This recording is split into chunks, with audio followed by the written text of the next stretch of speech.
एक बेटा यदि कमाए ना दिन भर बैठ के खाए, घर में पड़ा रहे, तो माँ बाप भी उलाहना देते हैं, मुफ्त की रोटी तोड़ रहा है, पड़ा हुआ है, खाने को कुछ है नहीं। मैं जानता हूं एक परिवार को, एक भाभी थी, उसके 7 देवर थे, 7 देवर, 6 देवर कमाते थे और 1 देवर नहीं कमाता था। घर के सारे सदस्य उस 1 देवर को जो कमाता नहीं था उलाहना देते, गालियां बकते, बैठा है, निठल्ला है, रोटियां तोड़ रहा है, तू कुछ नहीं कर सकता अपने जीवन में, दूसरों के टुकड़े पर पलने वाला। ये शब्द सुन सुनकर उस 7वें भाई का दिमाग खराब हो जाता है।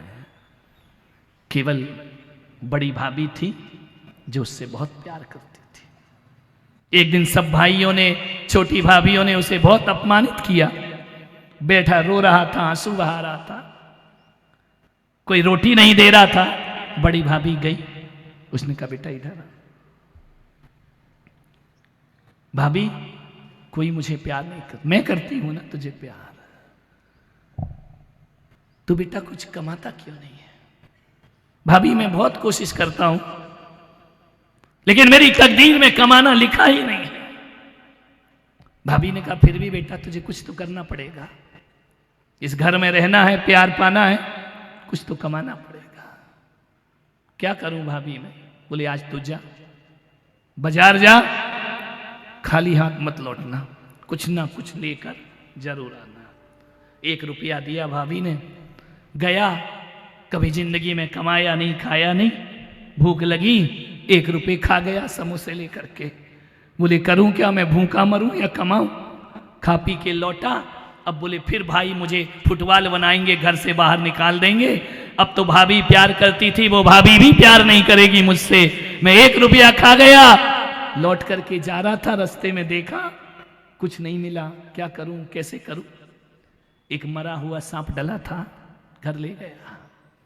भाभी ने कहा था खाली हाथ मत आना, देखो तो पागल दिमाग, ले गया तो मरा हुआ सांप लेकर के गया। अरे जिंदा ही लाता तो पड़ोसी को जहर देने के काम तो आता ना, मरा हुआ सांप लेकर आया। पहुंचा घर, भाभी ने कहा क्यों रे, कुछ कमा के लाया? सब भाइयों ने कहा तू पागल है क्या, ये क्या लाएगा कमा कर? भाभी मैं लाया हूं। क्या लाया है? ये सांप लेकर के आया। सब ने मजाक बनाया, पागल आदमी, इस मरे हुए सांप का हम करेंगे क्या? भाभी ने कहा कोई बात नहीं। उसने मेरी बात मानी, वो खाली लौट कर नहीं आया। देखो एक नारी कैसे परिवार को जोड़ती है और एक नारी कैसे परिवार को तोड़ती है। उसने कहा मेरा देवर आज खाली लौट कर नहीं आया है, कुछ ना कुछ लेकर आया है। भाभी ने कहा एक काम करे, मरा हुआ सांप घर के ऊपर फेंक दे। उसने लिया और खपरेल वाले घर के ऊपर सांप फेंक दिया। जैसे ही सांप फेंका, सारे लोगों ने कहा देखो पागल, मरा हुआ सांप उठा के लाया है, ये कम, इससे घर चलेगा। क्या हुआ? भाभी ने बड़े प्यार से भोजन खिलाया उस देवर को। 1 घंटे बाद क्या देखते हैं कि जो छप्पड़ है जहां मरा हुआ सांप फेंका था, वहां हीरे का हार दिखाई देता है। लोगों ने कहा भाभी भाभी देखो ये क्या हार है? भाभी ने कहा क्या है? जाकर के देखा तो सांप गायब और हार पड़ा है। ये कोई ऐसा तुम मत कर देना रे, उसका हो गया तो हो गया, नहीं तो तुम भी सांपों की लाइन लगा दो अपने घरों में। कहानियां एक देश हुआ करती हैं, नहीं तो बोलो आज से लाओ सांप हार बना दो।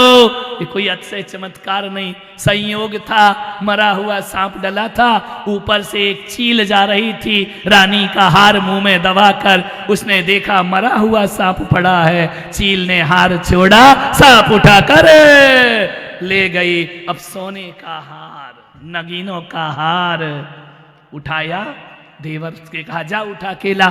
जैसे ही लाया, बड़ी भाभी ने कहा अपने 6 देवरों से कि देखो मेरा छोटा देवर क्या कमा कर लाया है। लोग कह रहे थे कि मरा हार नाग लाया है, ये सांप नहीं लाया, ये हीरों का हार लेकर। बात खबर पहुंची राजा तक कि ये गरीब के यहां हीरो का हार। राजा ने बुलाया, पता चला ये वही हार है जो रानी का चोर उठा करके, वो चील उठा करके ले गई थी। राजा को कहा महाराज ये हार है, मेरे घर के छप्पड़ पर है, मैंने चुराया नहीं है। राजा ने भोलेपन से ईमानदारी को देखा और कहा चल मैं तुम्हें अपने राज्य का धनकोष बनाता हूं, कोषाध्यक्ष बनाता हूं। ध्यान रखिए जीवन में कोई भी काम व्यर्थ नहीं होता है, परिवार को जोड़ने की कला। मान्यवर किसी की कमियों को देखोगे तो आदमी कभी पूर्ण नहीं हो सकता है। आपके घर में एक आदमी ऐसा भी हो, अरे 7-8 भाई 4-6 भाई हैं, एक नहीं कमाना चल जाएगा, लेकिन एक बात ध्यान रखना, केवल दौलत के लिए रिश्तों को तोड़ देना ये कोई इंसानियत की बात नहीं हुआ करती है। मान्यवर आपसे निवेदन है परिवार को जोड़ने की कला सीखो, जोड़ो परिवार को।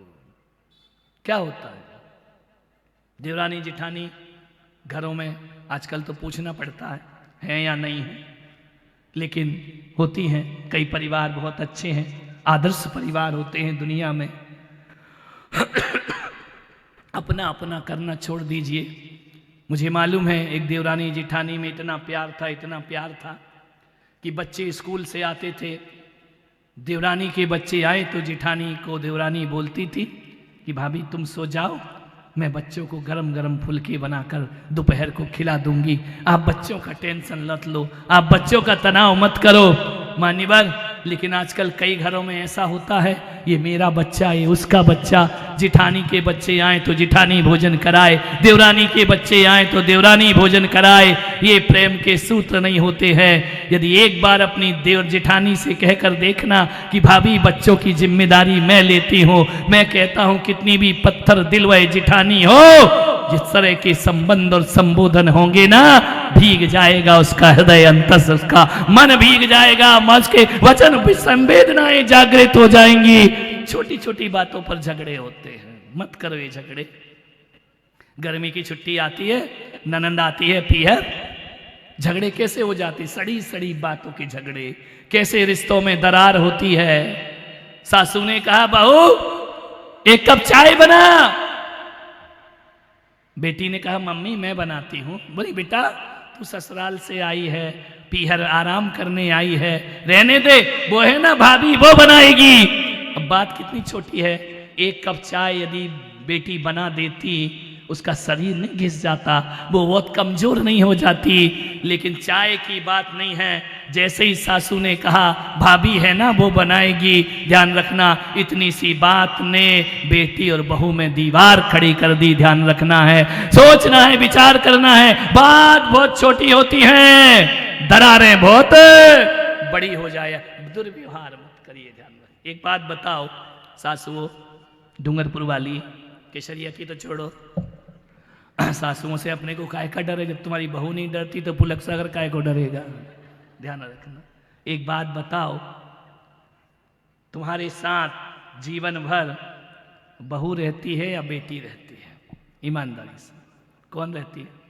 बहू रहती है, बेटी तो नहीं रहती ना। बेटी तो ससुराल में रहती है। अब ऋषभ देव थड़ रही है कि मोहल्ले में ही ससुराल, मोहल्ले में पीहर, यहां भी हो जाता होगा थोड़ा बहुत, बाकी ऋषभ देव की बेटी तो वहीं रहती, कहीं नहीं जाती। ध्यान रखना। एक बात बताओ, मोहल्ले में भी बेटी होगी, तुम्हारा सबसे ज्यादा साथ कौन देगी? बहू देगी या बेटी देगी? बीमार हो गए तो बेटी केवल फोन करेगी, रोटी थोड़ी देगी। वो रोटी कौन देगी? बहू देगी। दवाई कौन देगी? बहू देगी। झुंझला के दे या गुस्सा करके दे, देगी तो बहू ही देगी ना। ध्यान रखिए, बीमार हो जाओ तो बहू साथ देगी, चलते नहीं बनो तो बहू हाथ पकड़ेगी, कैसे भी भाव से पकड़े लेकिन वो तुम्हारी सहायता जरूर करेगी। घर की रखवाली बहू करेगी, घर की सुरक्षा बहू करेगी, घर का सब काम बहू करेगी, घर को वो संभालेगी। फिर एक बात बताओ सासुओं, 2 दिन को बेटी आती है, उस पे इतना लट्टू हो जाती हो, निछावर हो जाती हो, वो जिंदगी भर बहू साथ देती है। मैं तो कहता हूं एक सास का प्यार बेटी से ज्यादा बहू पर होना चाहिए। ध्यान रखना, बहू पर ज्यादा प्यार होगा, परिवार बढ़ेंगे, संस्कार बढ़ेंगे, बहू ही तुम्हारा लास्ट में साथ देगी। बहुओं तालियां बजाओ जरा। ध्यान सासुओं के मुंह बन रहे हैं क्या? ध्यान रखिए, बेटी ज्यादा साथ नहीं देती है, बहू साथ देती है। उसी बहू को दुत्कारते हो, उसी बहू को अपशब्द बोलते हो, उसी बहू पर प्रेम प्रवाहित नहीं करते हो। तो बताओ डूंगरपुर वालों, तुम्हारे यहां मंदिर बहुत सुंदर सुंदर बने हैं, जब आओ तब एक मंदिर बना मिलता है सुंदर। मैं आपसे निवेदन करता हूं, मंदिर सुंदर होना चाहिए, धन्यवाद है, बहुत सुंदर होना चाहिए, लेकिन मंदिर से भी ज्यादा सुंदर हमारा घर होना चाहिए, परिवार होना चाहिए, तब मंदिर बनाना सार्थक और सफल हुआ करता है। घरों को बहुत सुंदर बनाने का प्रयास करिए। कौन था मैं? किसी के लिए खाली सूखा भूखंड, तो किसी के लिए मुंबई से अहमदाबाद के बीच आने वाला सिर्फ एक जमीन का टुकड़ा। किसी व्यापारी के हाथ लगता तो हजारों की तरह एक और रिसोर्ट बन जाता। किसी बिल्डर के हाथ लगता तो लाखों और की तरह मैं भी एक टाउनशिप बन जाता। लेकिन मेरे भाग्य में करोड़ों में एक होना लिखा था। मेरे भाग्य में आचार्य श्री पुलक सागर जी का आशीर्वाद लिखा था। नरेन्द्रं फणीन्द्रं सुरेन्द्रं अधीशं शतेन्द्रं सुपूज्यं भजे नायशीशं मुनीन्द्रं गणेन्द्रं नमो जोडिहातं नमो देवदेवं सदा पार्श्वनाथ।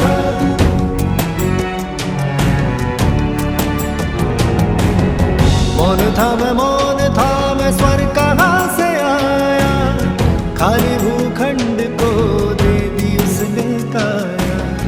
मौन था मैं स्वर कहाँ से आया, खाली भूखंड को दे दी उसने काया। तीर्थ बनाया मुझको सजाया, तीर्थ बनाया मुझको सजाया, खाली भूमि छू के मेरे पुलक जीने की कृपा अर्जुन शरणम बना। तीर्थधाम जिन शरणम यही त्रिकाल चौबीसी, छात्रवास जिन शरणम यही है निर्जरा कुटी, यही है ध्यान मंदिर सामयिक गुफा, यही नवग्रह जिनालय त्रिमूर्ति भी दिखे यही।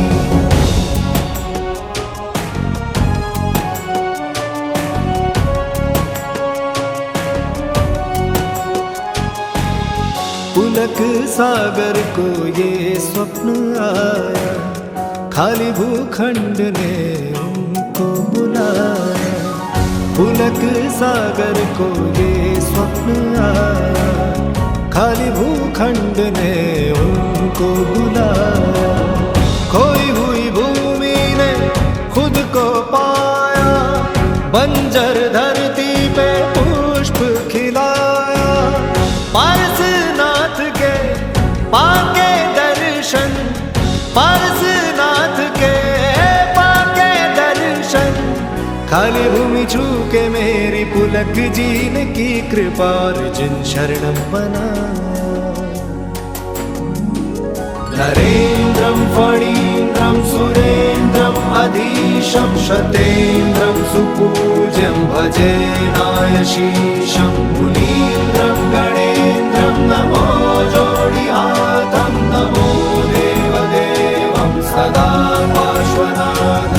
जिन शरणं प्रवक्ष्यामि, जिन शरणं प्रवक्ष्यामि, जिन शरणं प्रवक्ष्यामि, जिन शरणं प्रवक्ष्यामि, जिन शरणं प्रवक्ष्यामि, जिन शरणं प्रवक्ष्यामि, जिन शरणं प्रवक्ष्यामि, जिन शरणं प्रवक्ष्यामि। कौन था मैं? किसी के लिए खाली सूखा भूखंड, तो किसी के लिए मुंबई से अहमदाबाद के बीच आने वाला सिर्फ एक जमीन का टुकड़ा। किसी व्यापारी के हाथ लगता तो हजारों की तरह एक और रिसॉर्ट बन जाता।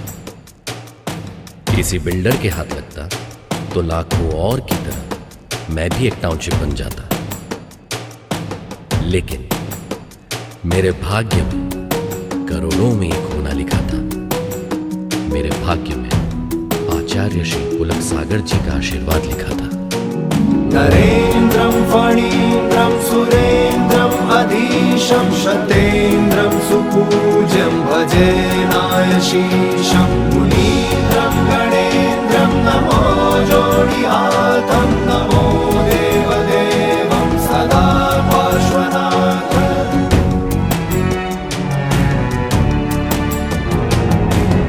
मौन था मैं स्वर कहाँ से आया, खाली भूखंड को दे दी उसने काया।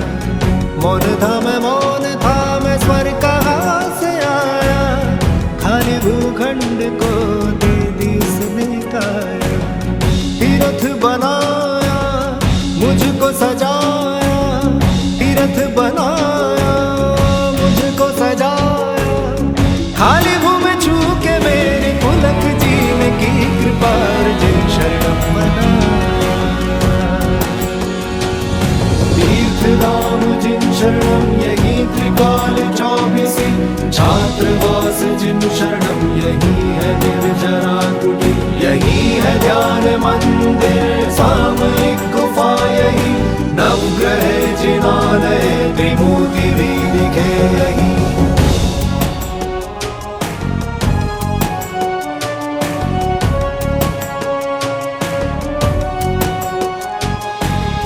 पुलक सागर को ये स्वप्न आया, खाली भूखंड ने उनको बुलाया।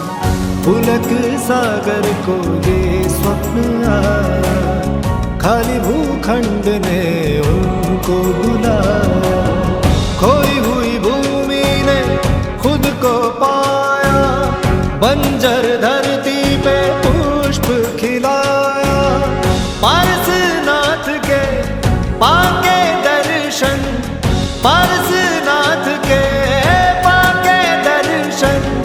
खाली भूमि छू के मेरी पुलक जीने की कृपा अर्जुन शरणम बना। नरेन्द्रं फणीन्द्रं सुरेन्द्रं अधीशं शतेन्द्रं सुपूज्यं भजे नायशीशं मुनीन्द्रं गणेन्द्रं नमो जोडिहातं